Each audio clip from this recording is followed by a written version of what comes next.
Have you ever really stopped to think about how the ground beneath your feet can shape, well, everything? Your life, your wealth, even the challenges you face. It's a huge idea, and today we're going to dig into it by looking at the incredible diverse landscape of India.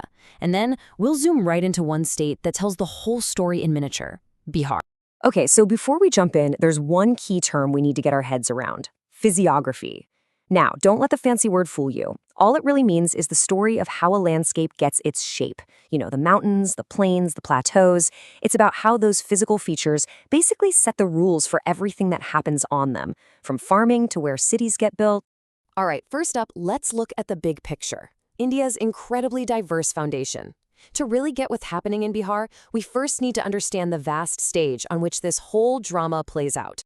See, India isn't just one single monolithic piece of land. No way. It's more like a giant jigsaw puzzle of 6 totally distinct regions.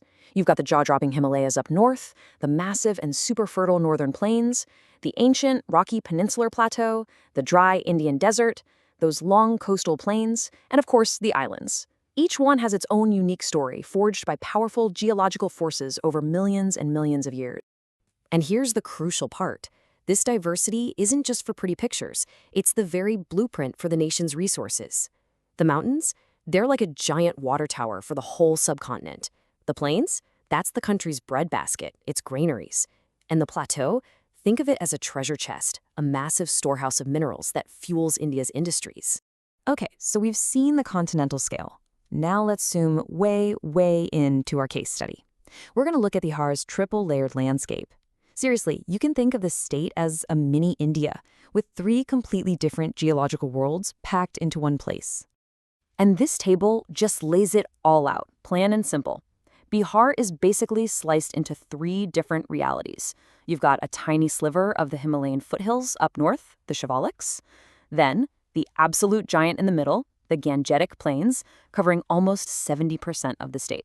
And down south, you've got a chunk of that ancient mineral-rich plateau, which helps explain why that region is a bit better off. This right here is the absolute key to understanding Bihar.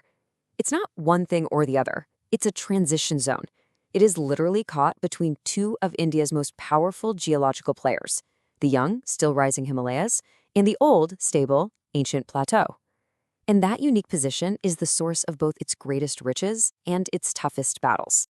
Now for the main character in Bihar's story, the mighty Ganga River. We're about to see how this one river acts like a great divider, carving a path right through the state and creating 2 very different destinies on either side of its banks. You see, the Ganga doesn't just flow through Bihar, it slices it in 2. It creates a North Bihar and a South Bihar. And as you're about to see, these aren't just names on a map. They represent 2 unequal and profoundly different worlds with their own unique fortunes and struggles. I mean, just look at this contrast. It's night and day.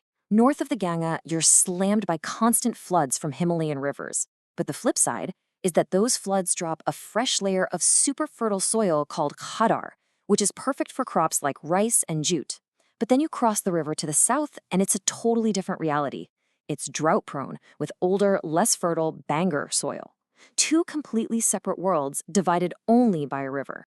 And that brings us to the real heart of the story, the central conflict.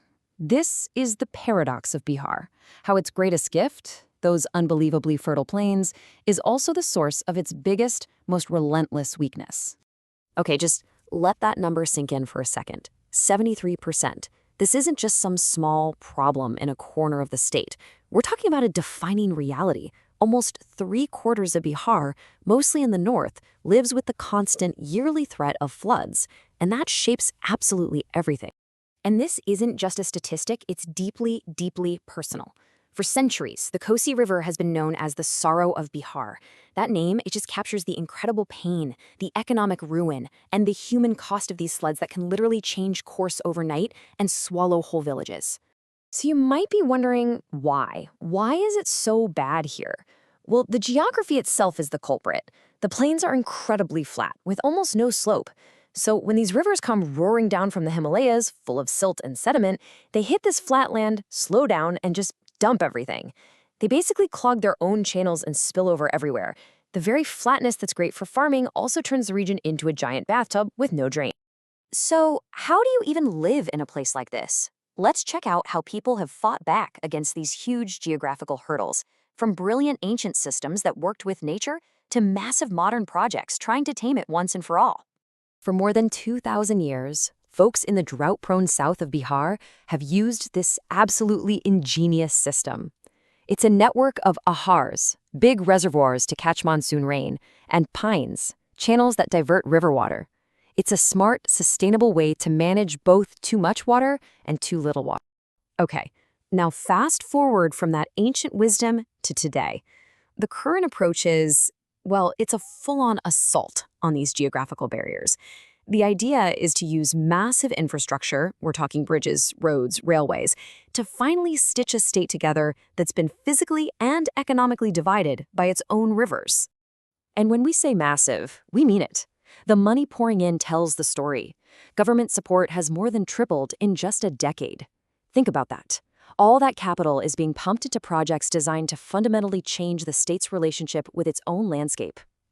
A huge piece of the puzzle is connectivity. I mean, to bridge that north-south divide, you gotta literally build the bridges and the railway lines. And that's what's happening. The pace of laying new tracks has shot up by 2.5 times, creating these new arteries for people and goods to move. And all of this is being fueled by an absolutely staggering increase in the railway budget. We're talking nearly 9 times bigger than it was. It's a clear signal that the goal here is to completely rewire the state's infrastructure and hopefully unlock economic opportunities for those long isolated regions. So, we've seen the land, we've seen the challenges, and we've seen the human response, both ancient and modern. And that brings us to the final and maybe most important question of all. This is where the rubber meets the road.